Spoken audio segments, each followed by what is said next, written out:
Я не выживать хочу! Я хочу жить! Не успев узнать, судят обо мне. Одному спокойнее. Ты должен перестать жить прошлым, потому что то, что было, уже не важно. Важен твой нынешний выбор. Кем ты хочешь быть сейчас? Мама говорит, что не важно, бедный человек или богатый. Важно, чтобы у него было доброе сердце. Любовь – это когда чьи-то интересы ставишь выше своих. Ради некоторых не жалко растаять. Ай, за что это ты меня? Это не важно.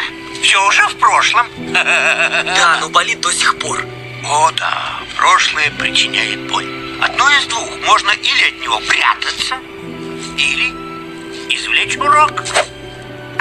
Усвоил?